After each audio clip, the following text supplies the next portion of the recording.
Hare Krishna. Let's move on to Bhagavad Gita Shloka reading and understanding. And the services will be with Praveena Mataji, Veena Mataji, and Arshna Mataji. Later, the key learning will be with Shruti Mataji, Nikita Mataji, and Neetu Mataji. Hare Krishna. Dandavat Pranam.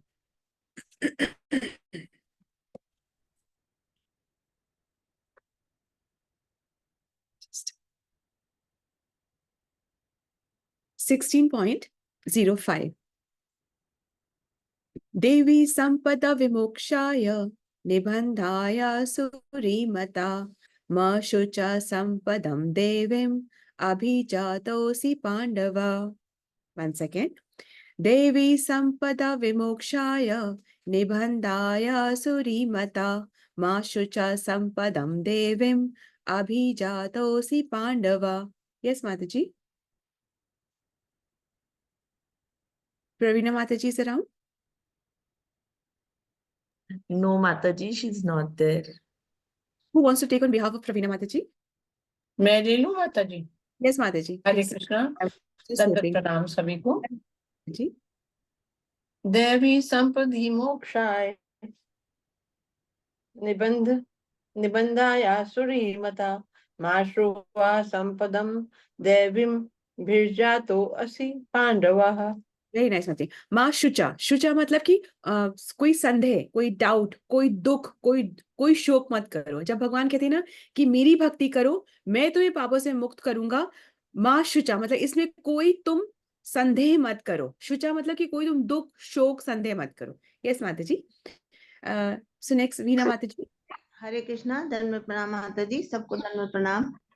देवी संपत्ति मोक्षाय निबंधाय सुरीमता मा शुचा संपदा देवी देवीम अभिजातो असि पांडवा. हरे okay Krishna. हरे कृष्ण माता जी. आयष्णा माता जी. हरे कृष्णा. धन्यवाद प्रणाम सभी को.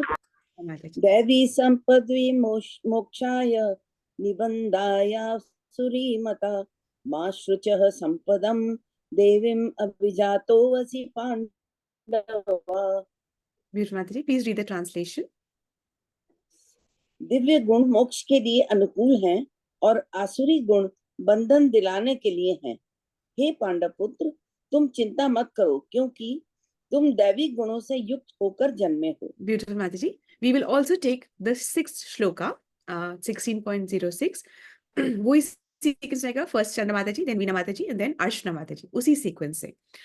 द्वौ भूत सर्गो लोकेस्मिन् देव आसुर एव च देवो वितश्चः प्रोक्ता आसुरं पार्थ मे शृणु. Once again. द्वौ भूत सर्गो लोके. Yeah, okay. द्वौभूत्सर्गो लोकेस्मिन् देवे आसुर एव च देवो वितश्च प्रोक्ता आसुरं पार्थ मे शृणु. Yes, Mataji. Chandra Mataji. जी माताजी. दो भूत सर्ग लोके अस्मिन् देवे आसुर एव च देवो विस्तरशः प्रोक्तः आसुरं पार्थ मे शृणु. Very nice, Mataji. Veena Mataji. हरे कृष्णा. Hare Krishna.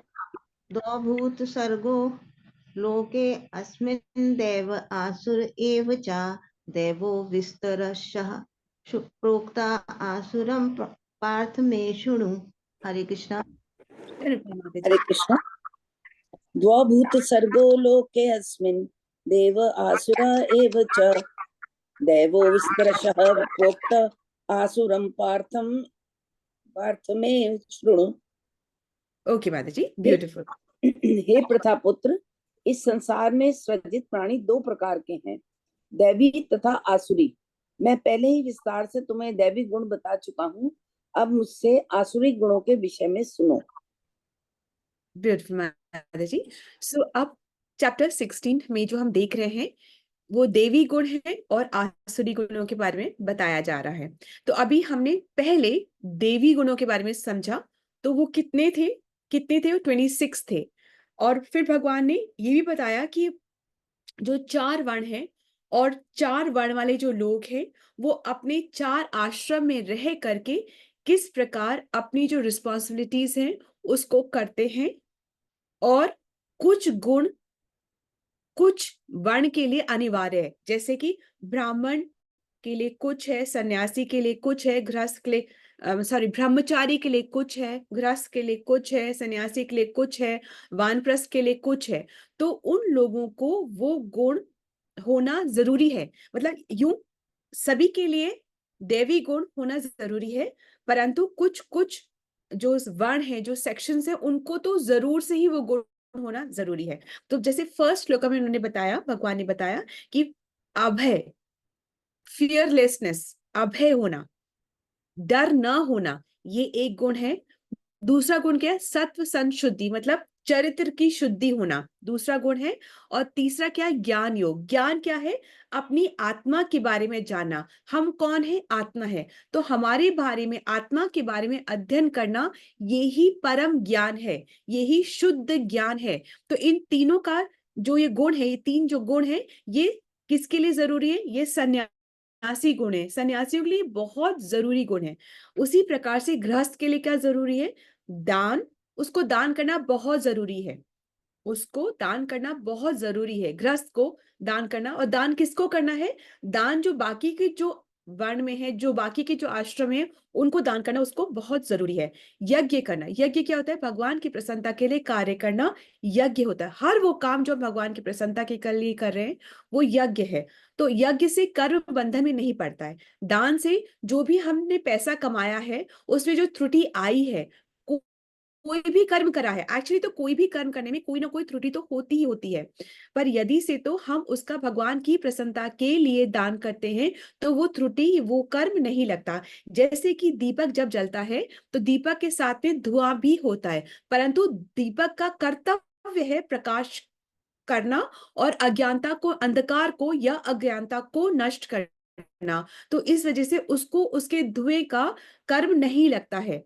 ठीक है, इसी तरीके से हर मनुष्य जो भी कर्म करता है, उस कर्म को करते वक्त उसको, उसका कोई ना कोई त्रुटि या फल होता ही है, परंतु यदि से वो कर्म कर्तव्य के रूप में करे, मतलब हर एक का एक कर्तव्य है, तो अपने कर्तव्य को फॉलो करते हुए कृष्ण की प्रसन्नता के लिए करे, तो क्या है फिर वो, जिस तो क्या है फिर उसको उसका कर्म नहीं लगता।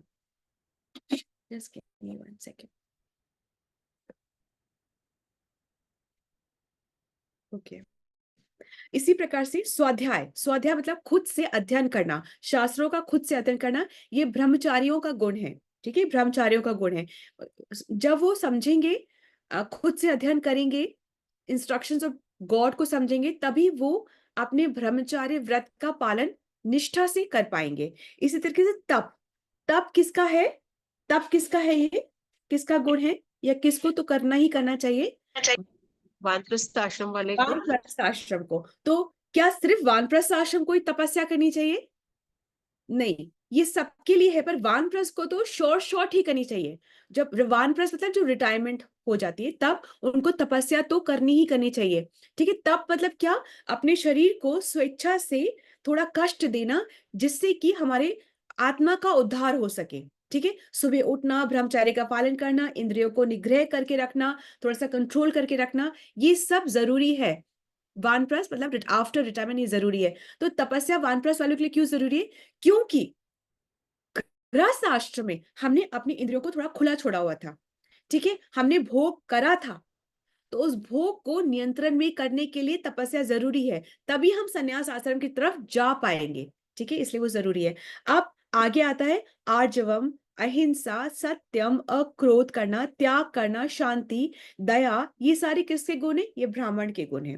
उसी प्रकार से क्षत्रिय के गुण क्या है? तेज, उनका एक ऑरा, एक तेज होता है, कि उनका एक क्षमा की प्रवृत्ति होती है, तेज भी होता है, क्षमा भी होता है, धृति, पेशेंस भी उनका होता है। क्या होता है? उस तेज से वो वीक जो सेक्शन ऑफ द सोसाइटी के जो लोग हैं, उनकी रक्षा कर पा सकते हैं। ठीक है, उनको गुस्सा आना उनके लिए जरूरी है। क्षत्रियों को यदि से गुस्सा आए तो उनके लिए जरूरी है, क्योंकि गुस्सा ही ना आए तो वो फिर कैसे लड़के और वीकर सेक्शंस को प्रोटेक्ट कर पाएंगे? यही जो आचरण है, ये ब्राह्मणों के लिए निषेध है। ब्राह्मण नहीं गुस्सा हो सकते, पर क्षत्रियों को होना ठीक है, क्योंकि उनको लड़ना है, उनको युद्ध करना है। किस लिए? कृष्ण की प्रसन्नता के लिए नंबर 1। और दूसरा क्या है, वीकर सेक्शन ऑफ सोसाइटी जो है उनकी प्रोटेक्शन के लिए। और इसीलिए कहा जाता है कि युद्ध भूमि में जो शहीद होते हैं उनको एकदम ऑटोमेटिकली स्पिरिचुअल, बहुत हायर लेवल का स्पिरिचुअल प्लेटफॉर्म उनको प्राप्त होता है। ठीक है ना, इसलिए कहते हैं वीर गति को जो प्राप्त होते हैं उनको बहुत हाई लेवल ऑफ स्पिरिचुअल जो रेल्म होता है वो प्राप्त होता है, क्योंकि वो किसी क्रोधवश अपनी इच्छा के लिए, अपनी इंद्रिय तृप्ति के लिए वो कार्य नहीं कर रहे हैं। ठीक है। इसी तरीके से वैष्णव का क्या होता है गुण, अद्रोही, किसी से मतलब द्रोह नहीं, किसी से एनिमिटी नहीं करना। ठीक है। और इसी प्रकार से शौचा मतलब बहुत क्लीनलीनेस बहुत जरूरी है, अपनी बॉडी की भी अपने मन की भी शुद्धि बहुत जरूरी है। और इसी प्रकार शूद्र का क्या गुण होना चाहिए, शूद्र का क्या गुण होना चाहिए? अपने सम्मान की इच्छा न करके दूसरों को सम्मान देना और दूसरे सभी वर्णों की सेवा करना। बिल्कुल ठीक है माता जी। तो इसीलिए शूद्र का ये गुण होता है कि अपने सम्मान की इच्छा न करना। इसी प्रकार से आगे फिर उन्होंने भगवान ने बताया कि 6 जो क्वालिटीज जो कि आसुरी गुण है, 6 गुण हैं जो कि आसुरी गुण है। वो कौन से हैं? दंभ है। दंभ क्या होता है? दंभ क्या होता है कि मतलब कि एक आडंबर करना, एक नाटक करना। किसके लिए नाटक करना? अपनी ख्याति, अपनी प्रतिष्ठा, अपने मान के लिए एक नाटक करना। क्या, कैसे नाटक करना? मतलब हम धार्मिक नहीं हैं पर धार्मिक होने का नाटक करना। इसी प्रकार से हम मूर्ख हैं पर विद्वान होने का नाटक करना। इसी प्रकार से हम भोगी हैं परंतु योगी होने का नाटक करना। ठीक है। इसी प्रकार से गरीब है हम पर अमीर होने का नाटक करना। तो बेसिकली जो है नहीं उसके होने का नाटक करना, ये क्या होता है? दम। ये क्या है? आसुरी क्वालिटी है। इसको भगवान क्यों बता रहे हैं? कि बोल रहे हैं कि समझो उनको, यदि से तो हमारे अंदर ये कुछ भी क्वालिटीज है तो उसको रेक्टिफाई करना जरूरी है। हो सकता है हम अज्ञानता के वश हमें भी ये हो, तो उसको रेक्टिफाई करना जरूरी है। सेकंड भगवान ने क्या कहा? दर्प। दर्प मतलब क्या होता है? प्राइड, घमंड होना, एरोगेंस होना। ये कैसे हो जाता है? ये वो क्वालिटी है। हो सकता है कि आप बहुत धनी परिवार में जन्मे हो, बहुत अच्छी विद्या आपने हासिल करी हो, तो ये क्वालिटी है। और इस क्वालिटी की वजह से जब अभिमान आ जाता है, जब प्राइड आ जाता है, तो वो भी आसुरी क्वालिटी बन जाता है। ठीक है। हो सकता है आप बहुत सुंदर हो पर सुंदरता के कारण अभिमान आ जाए तो वो आसुरी प्रवृत्ति में परिवर्तित हो जाता है। इसी प्रकार से सुविधा होना और उस होने के कारण काल्पनिक आत्मसम्मान खुद को ही देना कि हम तो बहुत ऊंचे कुल से हैं, हमारा तो जवाब ही नहीं है, हम ये काम करेंगे, हम तो करेंगे ही नहीं। ये आसुरी क्वालिटी को ये डेवलप करता है। इसी तरीके से क्या? अभिमान। अभिमान क्या होना? अभिमान मतलब कि ये सोचना कि मेरा सम्मान होना चाहिए। ठीक है। तो सम्मान ये दुख का कारण बनता है। ठीक है। क्योंकि सम्मान हमेशा मिलेगा नहीं पर हम सम्मान दे सकते हैं। देने पर वो ही सुख का कारण बन जाता है। सम्मान लेने की अभिलाषा रखेंगे तो दुख का कारण बनता है। ठीक है। इसी प्रकार से क्रोध, क्रोध भी आसुरी क्वालिटी है। ठीक है। परंतु क्रोध जो माता पिता का जो क्रोध होता है, क्रोध यदि दुख के कारण क्रोध आए तो वो अलग होता है, पर अगर किसी को अनिष्ट करने के लिए, किसी का बुरा करने के लिए क्रोध आए तो वो गलत होता है। जैसे माता पिता जब बच्चों को देखते हैं कि वो कुछ बुरा कर रहे हैं और उनको फिर दुख होता है और वो उनको करेक्ट करने के लिए, सही मार्ग में लाने के लिए अगर से क्रोध करते हैं तो वो सही है। परंतु यदि से वही क्रोध किसी के अनिष्ट के लिए होता है तो वो क्रोध गलत हो जाता है। ठीक है। इसी प्रकार क्या है? पारुष्य मतलब क्रूएल्टी, मतलब कि कठोरता। हृदय में कोमलता होनी चाहिए, कठोरता नहीं। ठीक है। कठोर होता है तभी हम किसी जीव को हानि पहुंचाने में तनिक नहीं सोचते। ठीक है। और सेकंड क्या है? निष्ठुरता, मतलब हमको गलत शब्द भी किसी के लिए जोर से नहीं बोलना है, क्योंकि यदि बोल दिया और वो गलत उसके साथ हो गया तो हम भी पाप का, हमारे सिर पे पाप का भाग आता है। ठीक है। इसी प्रकार से ये सब हो क्यों रहा है? अज्ञानता की वजह से ये सब हो रहा है, अज्ञानता की वजह से। और च लास्ट में च ये कहा है कि मतलब वो सारे देवीय गुण उनका ऑपोजिट डिमोनिक ही हो जाता है। जो हमने सब देखा ना, अभयम, ये सारा जो भी है ना वो उसका ऑपोजिट ये हो जाता है। तो ये एक रीकैप था। अब जो आता है 16.5 आता है, इसके अंदर क्या है? देवी संपदा विमोक्षाय, मतलब देवी संपदा, डिवाइन क्वालिटीज जो है वो क्या देती है हमको? वो मुक्ति देती है हमको। क्यों डिवाइन क्वालिटीज रखनी है? बिकॉज उसी से ही मुक्ति मिलेगी। डिवाइन क्वालिटीज क्या? डिवाइन क्वालिटीज मतलब प्रसाद खाना, ह्यूमिलिटी मतलब विनम्र होना, भक्ति करना, एक साधना करना, शास्त्रों को फॉलो करना, आचार्यों की बात, यही सब है। और क्या है? यही देवी संपदा, यही देवी गुण है। निबंधाय सुरीमता मतलब बंधन के लिए, निबंधाय मतलब बंधन के लिए आसुरी संपदा मानी गई है। जो आसुरी जो क्वालिटीज है वो हमें बंधन में डालती है। ठीक है, इसी प्रकार से आगे बोल रहे हैं, माँ शुचा संपदम देवे मतलब माँ शुचा मतलब शोक मत करो। ये जो देवी संपदा है उसके लिए तुम शोक मत करो कि ये तुमको डाउट मत करो, ये तुमको निश्चय ही मोक्ष प्राप्त करवाएगी। ठीक है, अभी जातोसी पांडवा तो ये तुमको मोक्ष प्राप्त कराएगी हे पांडव पुत्र, बिल्कुल भी तुम शंका मत करो। ठीक है, अब हम एक बार ये जो अंडरस्टैंडिंग है उसको हम पढ़ने की कोशिश करते हैं। भगवान, तात्पर्य पढ़े, भगवान कृष्ण अर्जुन को ये कहकर प्रोत्साहित प्रोत्साहित मतलब इनकरेज कर रहे हैं कि वह आसुरी गुणों के साथ नहीं जन्मा है। एक्चुअली क्या हुआ था कि अब जब उन्होंने डिमोनिक मतलब आसुरी क्वालिटीज बताई कृष्ण ने, तो अर्जुन सोचने लगा कि युद्ध तो मैं भी करूंगा, मैं भी इतने लोगों को हानि पहुंचाऊंगा, तो क्या मैं असुर हूं? अब वो इसलिए ऐसा सोच रहा है क्योंकि वो बहुत ही विनम्र है। वैसे वो क्षत्रिय है परंतु वो वैष्णव है, वो भक्त है। मतलब वैसे तो उसका वो क्षत्रिय है परंतु अंदर से वो भक्त भी है। तो भक्त होने के कारण वो बहुत विनम्र है, और जो विनम्र होता है वो सबसे पहले अपनी ही गलती देखता है और अपने को ही ठीक करने की कोशिश करता है। तो अर्जुन जो है वो बहुत विनम्र है, वो खुद की गलती देख रहा है कि क्या मैं असुर हूं जो कि मैं युद्ध कर रहा हूं, मैं तो युद्ध करूंगा तो बहुतों की हानि पहुंचाऊंगा।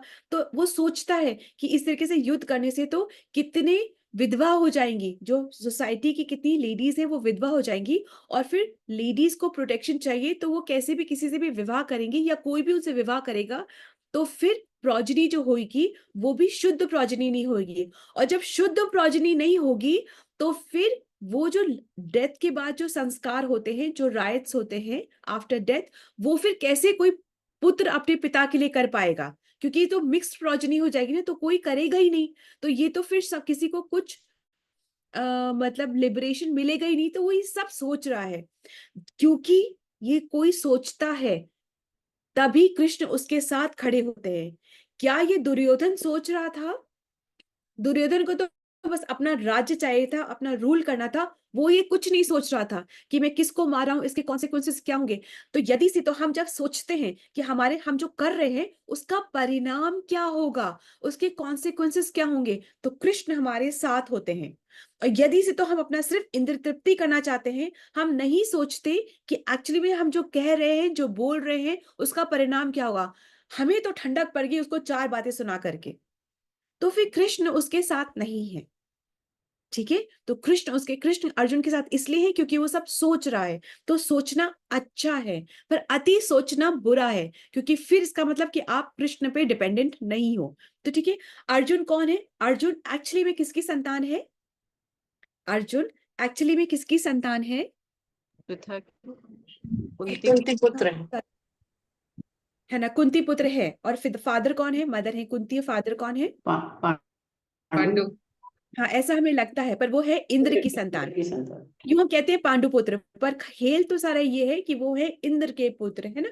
हमें वो पूरी कहानी पता है ना कि किस तरीके से कुंती ने इंद्र का आवाहन करा था, देवता का आह्वान करा था, और फिर वो प्रेग्नेंट हुई थी। ठीक है, इस तरीके से, और उनको फिर वो पुत्र रत्न मिला था, मतलब प्रेग्नेंट हुई थी उनको फिर वो मिला था। तो अर्जुन जो है वो इंद्र की संतान है। ठीक है, मतलब ओवर क्वालिफाइड है वैसे भी। और जन्म के वक्त ही प्रेडिक्शन हो गया था कि बहुत ही शक्तिशाली, बलशाली, और अपने कुल का नाम बढ़ाने में ही इनका नाम याद किया जाएगा। ठीक है, अब इसी प्रकार से दुर्योधन जब बॉर्न हुआ था ना, तो वो पता है गधे की जैसे रेक रहा था, और तभी कहा गया था इसको, इससे अभी अलग हो जाओ। परंतु पुत्र मोह की वजह से उससे अलग नहीं करा था उसको, और फिर उसको कहा गया था तभी प्रिडिक्शन में कि ये कुल के विनाश का कारण बनेगा, परंतु तभी भी पुत्र मोह की वजह से उससे अलग नहीं होता। और फिर हम सब जानते हैं कि कैसा हुआ था। तो कहने का तात्पर्य ये होता है कि जब बेबी जब बॉर्न होता है, जब प्राणी जब बॉर्न होता है, मतलब जब वो आता है शरीर में, तभी उसके गुण पता से लगने लग जाते हैं। जैसे कि महाप्रभु, चैतन्य महाप्रभु, जब वो बहुत ही छोटे थे तभी उनका ऐसा किया था, एक जगह पे श्रीमद् भागवतम का पूरा सेट रख दिया था और दूसरी तरफ कुछ मुद्राएं, कुछ लक्ष्मी रख दी थी और उनको छोड़ दिया था कि आप चूज करो क्या करना चाहते हो। तो घुटने चल करके उन्होंने श्रीमद् भागवतम को अपने हृदय से लगा लिया था। तो कहने का तात्पर्य ये है कि जैसे कहते हैं ना कि पालने में ही पता चल जाता है कि ये किस तरफ आगे बढ़ेगा, तो ये पता चल जाता है। ठीक है, तो कहने का तात्पर्य ये है कि अर्जुन का मतलब क्या है? अर्जुन जिनकी वाणी, जिनका हृदय बहुत कोमल है और वो कंपैशनेट है। जो कंपैशनेट होगा वो ही सोचेगा दूसरे के बारे में भी। तो बहुत कंपैशनेट है और वो सोच रहे हैं कि जिनका तो अपराध, जिनके टुवर्ड्स अपराध में वाणी से भी नहीं करना चाहता, मतलब मैं अपने गुरुजनों को, अपने बड़ों को शब्दों से भी कुछ अपराध नहीं करना चाहता, उनके ऊपर मैं बाण चलाऊंगा, ये मैं क्या क्या कर रहा हूं, ये मैं कैसे करूंगा। तो ये सोच के बहुत ज्यादा दुखी हो जाता है कि मैं कैसे, और बाण भी चलाऊंगा और कटु शब्द भी बोलूंगा। एक्चुअली क्या होता था कि जब युद्ध होता है ना, तब युद्ध में बाण चलाने से पहले बहुत कटु शब्द भी बोले जाते हैं कि तेरा तो सत्यानाश मैं करता हूं, तुम्हें तो तुम्हारा वध कर दूंगा मैं। यही सब तो सुनते हैं महाभारत में, आपने सुना, तुम्हारा वध कर दूंगा, तुम्हें नरक का रास्ता मैं तुमको दिखाऊंगा, तुम्हें तुम्हें चीर के चार टुकड़े कर दूंगा। और तभी वो एनर्जी आती है, तभी वो बाण चलाते हैं। तो ये जो कटु शब्द बोलना ना, ये क्षत्रियो को युद्ध करते वक्त अलाउड है ये बोलना, परंतु ये कटु शब्द ब्राह्मण को अलाउड नहीं है, उसको तो युद्ध भी अलाउड नहीं है। पता है आपको कि जब रामायण में भी जो ऋषि मुनि थे, उन्होंने दशरथ से आकर कहा था कि आप अपने पुत्र को हमारी रक्षा के लिए भेजिए और वो फाइट करेंगे, शस्त्र हम प्रदान करेंगे पर फाइट वो करेंगे। तो क्या वो जो ऋषि मुनि थे, तो क्या उनको फाइट करना नहीं आता था? सब आता था, उनको सारा ज्ञान था, परंतु जिसका काम उसी को साधे। उनका काम यज्ञ करना था, जन कल्याण के लिए कार्य करना था, उनका काम युद्ध करना नहीं था। युद्ध करना का काम क्षत्रिय का होता है। तो हर काम हमें नहीं करना है, जो हमारा रिस्पॉन्सिबिलिटी है वो करके और भक्ति करके हम आगे बढ़ना है, हर परपंच में नहीं पड़ना है। तो क्षत्रिय का काम युद्ध करना, इसलिए उन्होंने राम और लक्ष्मण को चुना युद्ध करने के लिए। ठीक है, उन्होंने राम को चुना था, लक्ष्मण साथ में आए थे, इस तरीके से। तो कहने का तात्पर्य यह है कि अर्जुन का अर्थ है कि कोमल हृदय। वो क्षत्रिय है पर फिर भी वैष्णव होने की वजह से उनका हृदय कोमल है और वो गुरु के प्रति कोई भी अपराध नहीं करना चाहते हैं। जैसे कि द्रौपदी जो है, द्रौपदी के खुद के पुत्र जो है, उनका युद्ध में विनाश हुआ था, परंतु वो बदला लेने की उन्होंने की मानसिकता उनकी नहीं थी। उन्होंने क्या कहा कि जो दुख मुझे अपने पुत्रों को खो के मिला है, जबकि उनके जो पति अर्जुन है वो उन पांचों को उनको पकड़ के ले आए थे, मतलब उन अपने 5 पुत्र की मृत्यु जिसकी वजह से हुई थी, वो उसको पकड़ कर ले आए थे। परंतु फिर भी द्रौपदी ने क्या कहा? द्रौपदी ने कहा कि जो दुख आज मुझे मां होने की वजह से, अपने पुत्रों को खोने की वजह से हो रहा है, वो मैं नहीं चाहती कि द्रोणाचार्य की वाइफ कृपी को भी वही दुख हो। इसलिए उन्होंने कृपी के पुत्र को छोड़ दिया था। ठीक है, उन्होंने उसको ये नहीं कहा था कि इस मेरे पुत्र की हत्या इसने करी है, इसकी भी हत्या कर दो, उन्होंने ये नहीं कहा था। ठीक है, तो अपना दुख सह कर दूसरे को दुखी ना करना, ये दैव्य क्वालिटी है। और भगवान कह रहे हैं भगवान कह रहे हैं अर्जुन से, फिर से पढ़ते हैं कि भगवान कृष्ण अर्जुन को ये कहकर प्रोत्साहित करते हैं कि वह आसुरी गुण के साथ नहीं जन्मा है, कि तुम में दैवीय क्वालिटीज है, बाय बर्थ ही तुम में दैवीय क्वालिटीज हैं। युद्ध में उसका सम्मिलित होना आसुरी नहीं है। तो तुम जो युद्ध करोगे तो ये तुम्हारे आसुरी क्वालिटी नहीं है, क्योंकि वह उसके गुण दोष पर विचार कर रहा है, क्योंकि वो सोच रहा है ना कि मैं क्या आसुरी क्वालिटीज के साथ युद्ध कर रहा हूं। इसलिए वो मना करे कि ऐसा नहीं है। वह ये विचार कर रहा है कि भीष्म तथा द्रोण जैसे प्रतिष्ठित महापुरुषों का वध किया जाए या नहीं, वो सोच रहा है। अतः वह न तो क्रोध के वश में वशीभूत होकर कार्य कर रहा है, न झूठी प्रतिष्ठा। ये बहुत इंपॉर्टेंट है। वो क्रोध की वजह से युद्ध नहीं कर रहा है। युद्ध में वो क्रोध करेंगे, पर क्रोध करने की वजह युद्ध नहीं है। मुझे बहुत गुस्सा आया तो मैंने उसके 2 लगा दिए, नहीं, ऐसा नहीं है। वो क्रोध की वजह से युद्ध नहीं करे, युद्ध में वो क्रोध करेंगे, ठीक है। वो और वो क्षत्रिय का गुण है, वो क्षत्रिय को अलाउड है क्रोध करना, और क्षत्रिय को कटु शब्द बोलना युद्ध के दौरान वो अलाउड है, ठीक है। क्रोध कब आता है? गुस्सा कब आता है? जब इंद्रिय तृप्ति नहीं होती है, जब हमारी आसक्ति किसी विषय पे लगती है, मतलब कोई चीज हमें चाहिए और वो चीज हमें न मिले तो आता है गुस्सा, है ना, तब गुस्सा आता है। तो इन्होंने चीज न मिलने पे गुस्सा नहीं किया था, इन्होंने तो पहले ही कह दिया था कि मैं सब त्याग देना चाहता हूं, मैं तो संन्यास लेना चाहता हूं, मैं तो जंगल चले जाना चाहता हूं, मैं तो युद्ध नहीं करना चाहता। इन्होंने उसकी वजह से, ये युद्ध तो सिर्फ और सिर्फ अपने कर्तव्य की वजह से, क्योंकि क्षत्रिय है उसकी वजह से और भगवान की प्रसन्नता की वजह से युद्ध कर रहे हैं, ठीक है। तो ये चीज बहुत दिमाग इंपॉर्टेंट है, ध्यान रखना। अच्छा, जब कुछ चीज मिल जाती है, जब कोई चीज नहीं मिलती है तो क्रोध आता है, और जब चीज मिल जाती है तो क्या आता है?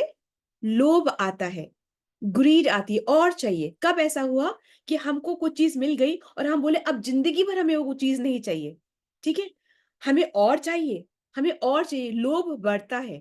तो कोई चीज नहीं मिलती है तो क्रोध आता है, कोई चीज मिल जाती है तो लोभ हमारा बढ़ जाता है। और ध्यान रखने योग्य बात है कि ये ग्रीड मतलब कि लोभ, ठीक है, ये क्रोध यानी कि गुस्सा, और ये लस्ट यानी कि तीव्र इच्छा किसी को पाने की, ये तीनों ही नर्क के द्वार है।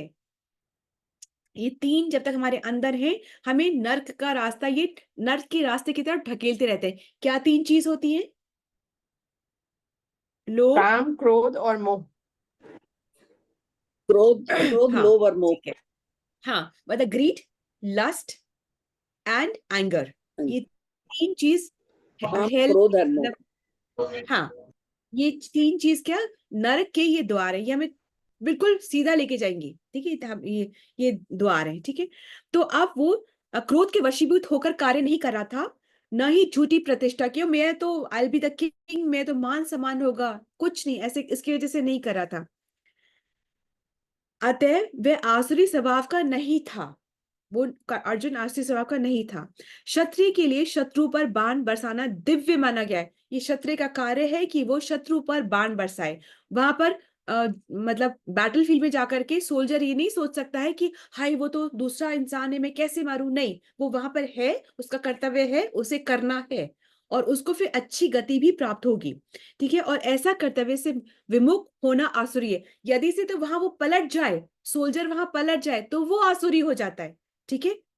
सबके लिए अलग अलग नियम है। अतएव अर्जुन के लिए शोक, शोक मतलब संताप, संताप मतलब शक, शोक करना, ड्विंडल होना माइंड में, करने का कोई कारण नहीं था। जो कोई भी जीवन के विभिन्न आश्रमों, विभिन्न आश्रम कौन कौन से हैं हम जानते हैं, ब्रह्मचार्य, गृहस्थ, वानप्रस्थ, सन्यासी, विभिन्न आश्रम है, आश्रमों के विधानों का पालन करता है, वे दिव्य पद पर स्थित होता है। यानी कि क्षत्रिय का है युद्ध करना, वो उसका कर्तव्य है। जब हम अपना आश्रम का पालन करते हैं, जो हमारे जिस आश्रम में है हम उसका हम पालन करते हैं, तब क्या होता है, हमारा हृदय शुद्ध होता है, और हम अपने कर्तव्य का पालन करते हैं, मतलब हृदय शुद्ध होता है, और शुद्ध हृदय से हम भक्ति करते हैं तो क्या होता है, हम सदगति को प्राप्त होते हैं। तो हमें अपने आश्रम में रह करके अपना कर्तव्य करना है, शुद्ध कर होना है, भक्ति करनी है, और निकल जाना है यहाँ से, दैट इज इट। अब let's come to the next shloka. तो युद्ध, अर्जुन युद्ध जीतने के लिए नहीं कर रहा था, वो अपना कर्तव्य है इसलिए कर रहा था, वो बहुत जरूरी है। इससे कर्तव्य को करने से हृदय शुद्ध होता है। स्टूडेंट का जो कर्तव्य है उसे करना है, ठीक है। गृहस्थ का जो कर्तव्य है उसे करना है। गृहस्थ ये नहीं सोच सकता कि मैं हिमालय में जाके बैठ जाऊं और सारे अपना रिस्पॉन्सिबिलिटीज को छोड़ दूं, उससे उसकी गति नहीं होगी, इट विल नॉट हैपन। उस गृहस्थ आश्रम में जो उसके कर्तव्य है उसको पूरा पूरा पूरा करना है, और जब भक्त है तो उसको बहुत सुंदर तरीके से भी करना है, ठीक है, बहुत इंपॉर्टेंट है। नेक्स्ट है दो 6 दो भूत सर्गो लोकेस्मिन, मतलब दो जीवों की सृष्टि या संसार में है, मतलब दो ही प्रकार के जीव हैं इस संसार में, ठीक है। एक है देव और एक है असुर, मतलब देव असुर एव च, देवी आसुर निश्चय ही तथा। अच्छा, तो एक देवी है और एक असुर है, बीच का कौन है? एक देवी है, देवी गुण वाला, और एक असुरी कौन गुण वाला, बीच का कौन है? बीच का कोई नहीं है। या तो आपके पास देवी गुण है या आसुरी गुण में आप चल रहे हो, बीच का नहीं होता, ठीक है। यही दो तरीके के लोग होते हैं। देवो विस्तरश्च प्रोक्ता, मतलब देवी विस्तार से कही गई है। आसुरम पार्थ में शुनु, आसुरी संपदा को हे पार्थ मुझसे सुनो, मतलब कि अभी तक मैंने तुमको देवी डिवाइन क्वालिटीज बहुत विस्तार से सुनाई है, अब तुम आसुरी क्वालिटीज मेरे से सुनो। अभी जो 6 सुनाई है वो नहीं, अभी और भी सुनाएंगे, ये भगवान अभी और भी सुनाएंगे, वो मुझसे विस्तार से सुनो। अब हम यहाँ पर तात्पर्य में आते हैं। अर्जुन को यह कहकर कि वह देवी गुणों से संपन्न होकर जन्मा है, भगवान कृष्ण अब उसे आसुरी गुण बताते हैं, अगले में बताएंगे। इस संसार में बद्ध जीव दो श्रेणियों में बटे हुए हैं। जो जीव दिव्य गुणों से संपन्न है, मतलब डिवाइन क्वालिटीज जिसके हैं, वे नियमित जीवन बिताते हैं। नियमित जीवन मतलब क्या होता है? सुबह उठो, कुछ भी खाओ, कुछ भी करो, जल्दी जल्दी से ऑफिस जाओ, पूरा 12 घंटे ऑफिस में रहो, घर आओ, बच्चों के साथ खेलो कूदो, सो जाओ। ये है, ये हमारा। अब हमारे तो बच्चे भी हैं, हमारे तो नाती पोते भी हैं, हमें उन्हीं का तो करना है, हम उन्हीं के लिए तो करेंगे। और हम करेंगे क्या? अभी हम बिजनेस से रिटायरमेंट लेंगे नहीं, जब तक जीवन है आखिरी सांस तक काम करेंगे, संपत्ति अपने साथ जनरेशन के लिए जुड़ाएंगे। यही नियमित जीवन है? यही नियमित जीवन है क्या? नहीं, ये नियमित जीवन नहीं है। अपने अपनी आत्मा के बारे में सोचना है, इसमें सेल्फिश होना है, शास्त्रों के अकॉर्डिंग चलना है, वो नियमित जीवन है। ये नहीं है, ये तो हम खाली बवंडर में फंसे हुए हैं, वो ये नियमित जीवन नहीं है। साधना करना, अपनी आत्मा की शुद्धि करना और अपने कर्तव्य का पालन करना, वो नियमित जीवन है। शास्त्रों का अध्ययन करना, वो नियमित जीवन में आता है, ठीक है। अर्थात वे शास्त्रों तथा विद्वानों के द्वारा बताए गए आदेशों का निर्वाह करते हैं। मनुष्य को चाहिए कि प्रामाणिक शास्त्रों के अनुसार ही कर्तव्य निभाए। कुछ भी उठा के पढ़ ले, सिडनी शेल्टन पढ़ ले, उसने तो वैसे किया था, हम भी वैसे कर ले, वो नॉवल बहुत अच्छी है, वो सब बहुत बेस्ट सेलर नॉवल हो रही है, उसने उस नॉवल में उस कैरेक्टर ने ऐसे बिहेव किया था, मैं भी वैसे बिहेव करूंगी, कोई फायदा नहीं है, कोई भी फायदा नहीं है, ठीक है। जो प्रमाणिक शास्त्र है, जो परंपरा से शास्त्र है, उन्हें पढ़कर ही उसी के अनुसार हमें अपने कर्तव्यों का पालन करना है, ठीक है। वह सॉरी, यह है प्रकृति देवी कहलाती है, प्रकृति देवी कहलाती है। जो शास्त्र भी, जो शास्त्रों को फॉलो नहीं करे, फिर वो क्या कर रहे हैं? कुछ तो कर ही रहे होंगे ना, ऐसे खुले तो नहीं बैठे, ऐसे बिल्कुल फालतू तो नहीं बैठे। जो शास्त्र को फॉलो नहीं करे, वो अपने मन को फॉलो कर रहे हैं, और मन हमेशा नीचे ही लेके जाता है। वो क्या कार्य करे? वो सिर्फ उस अपनी इंद्रिय तृप्ति के लिए कार्य करे। आंखों को जो अच्छा लगे, कानों को जो अच्छा लगे, जीवा को जो अच्छा लगे, वो मैं खाऊंगा, वो भी सुनूंगा, वो मैं देखूंगा। ये जो शास्त्र विहित, मतलब शास्त्रों को जो फॉलो नहीं कर रहे हैं और अपनी सनक, अपनी खुद की सनक लगा रखी, अपनी जिद, खुद की जिद कर रखी है कि हम तो यही करेंगे, हम तो वो नहीं, उसको, उस चीज को हम नहीं छोड़ सकते, अपनी सनक के अनुसार कार्य करता है, वह आसुरी कहलाता है। बिल्कुल ठीक है, ये आसुरी कहलाता है, उसमें कोई शक है ही नहीं। शास्त्र के विधि विधानों के प्रति आज्ञा भाव का एकमात्र कसौटी है, मतलब यही है एक्चुअली पैरामीटर जांचने का, कि शास्त्र को फॉलो करो तो आप राइट हो, नहीं तो आप रॉन्ग हो, बस ये है, अन्य नहीं। ये भगवान खुद कह रहे हैं, इसलिए इसमें कोई डाउट नहीं है। वैदिक साहित्य में, मतलब वैदिक जो लिटरेचर है में उल्लेख है कि देवता और तथा असुर दोनों ही प्रजापति से उत्पन्न है। अंतर इतना ही है कि एक श्रेणी के दोनों ही, मतलब ब्रह्मा ने ही क्रिएट करे हैं सारे दो, है ना। पर एक श्रेणी के लोग वैदिक आदेशों को मानते हैं और दूसरे नहीं मानते। ये ब्रह्मा की उत्पत्ति से ही है, पर एक मानते हैं और एक नहीं मानते। तो ये हमारे आज की अंडरस्टैंडिंग है। तो अब एक्चुअली में देवता कौन होते हैं? जो कि प्रारब्ध से उनको चाहे कुछ भी उसके उनकी अंडरस्टैंडिंग हो सकता है प्रारब्ध में उनको ड्रिंकिंग, स्मोकिंग, मीट ईटिंग, ये सब बहुत उन्होंने करा हो, और अब उनकी वापस उनको ऐसे ही फैमिली में उनका जन्म हुआ है जहां पे बहुत मीट ईटिंग, ड्रिंकिंग, बहुत कुछ, सब कुछ चल रहा है, क्योंकि उन्होंने वही चीज को सच माना, वही चीज की चाह करी, वही चीज उन्होंने पसंद करी, तो उनको उसी फैमिली में जन्म मिल गया। परंतु यदि से तो वो अब इस प्रारब्ध की रुचि से हटा ले अपने आप को, शास्त्रों को फॉलो करे, चित्त को शुद्ध करे और भक्ति करे, तो फिर वो देवता कहलाएंगे। अब जैसे कि कल एकादशी है, अब आप बोले मैं एकादशी को नहीं मानता, तो आपके मानने से कुछ नहीं होगा। ये शास्त्र में लिखा है, परंपरा से बताया जा रहा है।